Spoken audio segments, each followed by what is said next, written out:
Hello guys, तो कैसे हैं आप सब। आप सभी का स्वागत है सफ़र टॉपर तक में। तो आज हम लोग क्लास 12 का ऑब्जेक्टिव क्वेश्चन स्टार्ट कर रहे हैं और इसमें पहला अध्याय हम लोग पढ़ने जा रहे हैं। तो पहला अध्याय का नाम था कर्वक। और कर्वक हम लोगों ने एक्सप्लेनेशन पहले देखा था, उसके बाद क्वेश्चन आंसर आप सभी को बता दिया था मैंने। क्वेश्चन आंसर भी खत्म हो चुका है, ठीक है ना। क्वेश्चन आंसर खत्म कर लिया पूरा।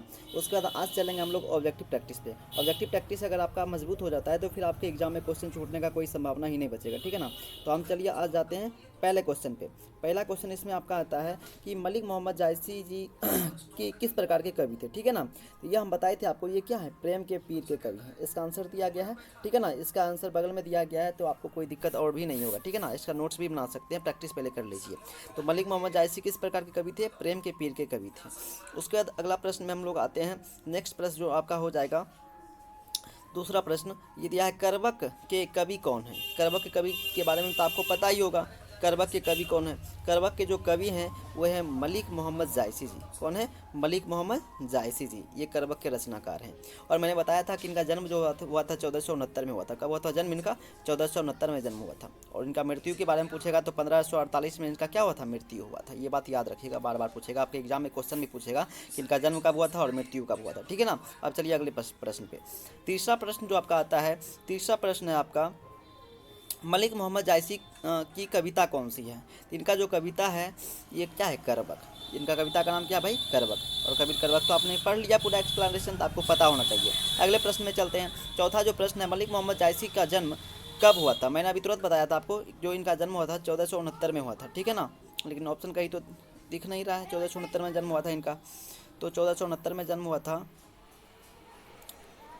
देखिए 1469 में, लेकिन यहाँ पे 69 होना चाहिए, उल्टा दिया है, ठीक है ना।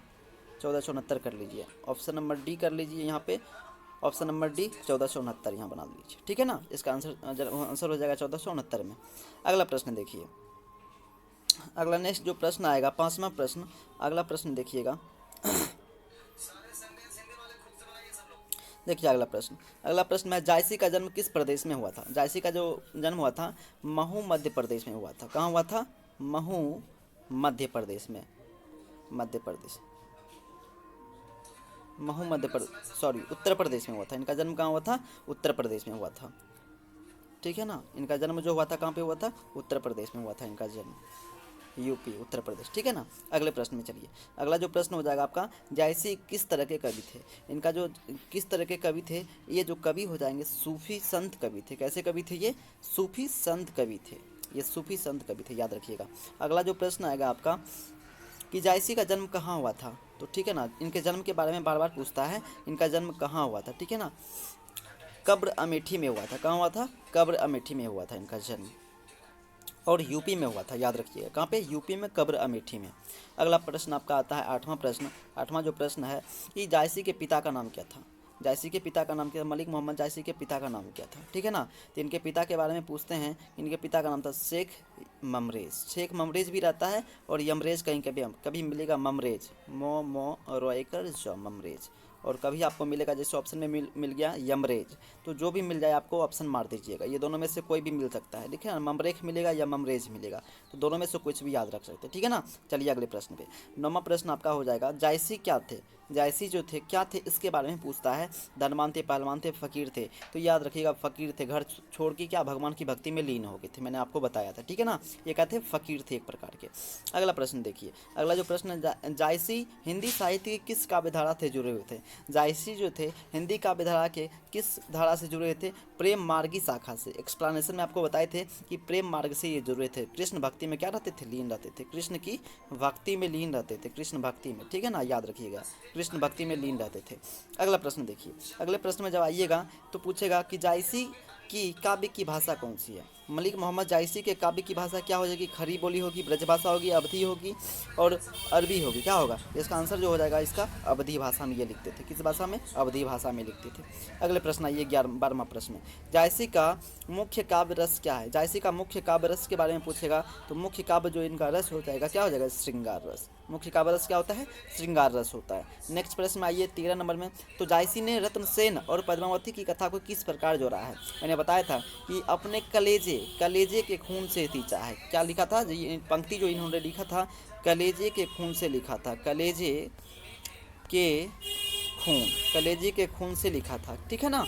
और ये अपने आंसुओं से इसको क्या किया था, सींचा था, आंसुओं से इसको सींचा था, आंसुओं से सींचा था, याद रखिएगा। तो इसका आंसर क्या हो जाएगा, तो रक्त के लई के द्वारा, रक्त के लई के द्वारा इसको जोड़ा था, ठीक है, याद रखिएगा। अगला जो प्रश्न आपका हो जाएगा भाई, जायसी 14 नंबर क्वेश्चन जो हो जाएगा, जायसी ने रत्नसेन एवं पद्मावती की कथा को किसके द्वारा सींचा है, अपने आंसुओं के द्वारा। अभी तुरंत मैंने बताया था कि अपने आंसुओं से क्या किया था, सींचा था, आंसुओं से इसको सींचने का काम किया था। अगला जो आपका प्रश्न हो जाएगा, अगला प्रश्न हो जाएगा उसको देखिएगा। आपका अगला प्रश्न है, जायसी ने किस दोष से युक्त होते हुए गुणवान है। जायसी का क्या था, एक आँख क्या था, बायां आँख क्या था, बायां जो इनका आँख था वो क्या था, खराब था, आँख खराब था इनका।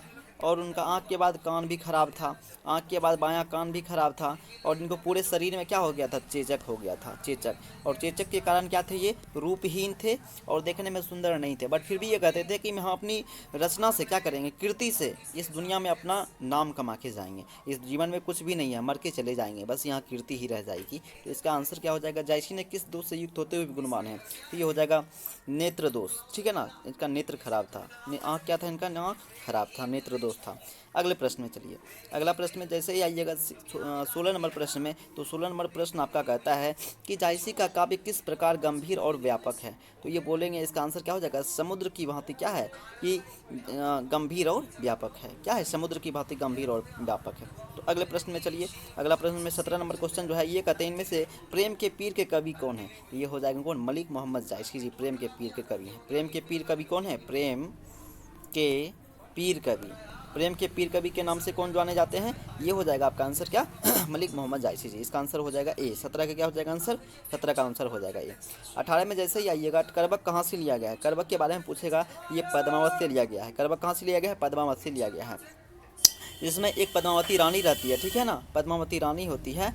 और ये रानी के बारे में इसकी प्रेम कथा के बारे में बताया गया है पद्मावत में। और यहीं से ये उठाया गया है, कौन, करबक उठाया गया है, करबक उठाया गया है, ठीक है ना, करबक उठाया गया यहाँ पद्मावत से। और इसकी प्रेम कहानी के बारे में इसमें बताया गया है, ये कैसे कैसे प्रेम करते थे।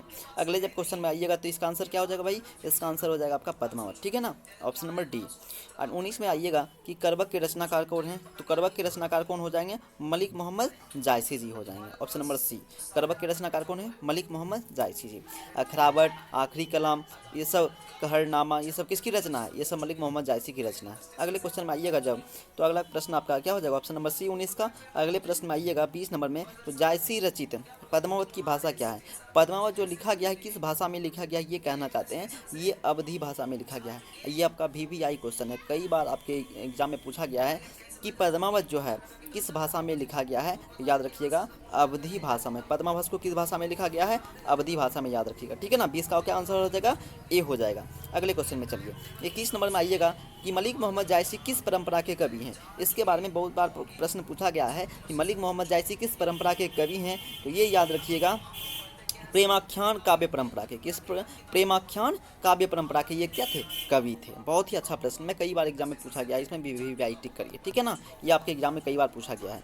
चलिए, तो आपका 21 का ऑप्शन क्या हो जाएगा, सी हो जाएगा। और 22 में चलिएगा, तो जायसी ने अपनी आँख की उपमा किससे की है, तो दर्पण से। जायसी, मलिक मोहम्मद जायसी कहते हैं कि ये जो दर्पण होता है, दर्पण में क्या सभी अपना चेहरा, सुंदर चेहरा को देखने के लिए जाता है, अपने सुंदर चेहरा को देखने के लिए जाते हैं। ठीक उसी प्रकार दर्पण क्या है, स्वच्छ है और निर्मल है। दर्पण क्या है, स्वच्छ और निर्मल है, यहाँ निर्मल है, ठीक है ना। ठीक उसी प्रकार, जिस प्रकार से दर्पण स्वच्छ और निर्मल होता है, ठीक उसी प्रकार कवि का क्या है, आँख है, स्वच्छ भी है और निर्मल भी है। तो अपनी आँख की तुलना किससे करते हैं, तो ये आँख की तुलना दर्पण से करते हैं। आंसर क्या हो जाएगा, option number D, option number D. तो 22 का आंसर क्या हो जाएगा भाई, डी हो जाएगा, याद कर लीजिएगा, इसको बहुत बार पूछा गया आपके एग्जाम में। और 23 में आइएगा तो मलिक मोहम्मद जायसी किस शाखा के कवि हैं, शाखा के बारे में पूछेगा, तो याद रखिएगा, तो ये क्वेश्चन का आंसर हो जाएगा प्रेम मार्गी शाखा के। प्रेम मार्गी शाखा के क्या थे, कवि थे। ये बहुत ही ज़्यादा प्रेम करते थे, किससे, ये प्रेम करते थे कृष्ण भगवान से प्रेम करते थे। किससे प्रेम करते थे, ये कृष्ण भगवान से बहुत अधिक प्रेम करते थे, इसलिए प्रेम मार्गी शाखा के कवि थे, ठीक है ना। अब चलिए 23 का हो जाएगा ए। और 24 में आइएगा तो कौन सी कृति जायसी की नहीं है। अब ये पूछ रहा है कि कौन सा ऐसा कृति है जो मलिक मोहम्मद जायसी का नहीं है। पद्मावत है, अखरावट है, आखिरी कलाम है, ये तीनों तो है, लेकिन कौन सा पूछ रहा है, नहीं है। तो इसका आंसर क्या हो जाएगा भाई, मृगावती हो जाएगा। क्या हो जाएगा आंसर, मृगावती, मृगावती हो जाएगा इसका answer, Mrigavati, option number D, याद रखिएगा, ऑप्शन नंबर क्या, डी। तो आपका 24 का हो जाएगा डी। 25 में जैसे आइएगा, पद्मावत किसकी रचना है, तो ये आपको याद है कि मलिक मोहम्मद जायसी की रचना है, और किस भाषा में लिखा गया है, अवधी भाषा में इसको लिखा गया है, ठीक है ना। तो इसका आंसर क्या हो जाएगा, सी। इसका आंसर सी हो जाएगा। तो 25 का आंसर क्या हो जाएगा, सी। आपका क्वेश्चन इतना ही वीवीआई क्वेश्चन था, आप बार बार इसको याद कर लीजिएगा, ठीक है ना। और इसका बोलिएगा तो पीडीएफ मैं आपको टेलीग्राम में दे दूंगा, और वहाँ से आप इसका पीडीएफ बना के याद कर लीजिएगा, ठीक है ना। तो आपको हम आई थिंक आपको याद हो गया होगा सारा का सारा प्रश्न, और मिलते हैं नेक्स्ट वीडियो में। तब तक के लिए जय हिंद, जय भारत।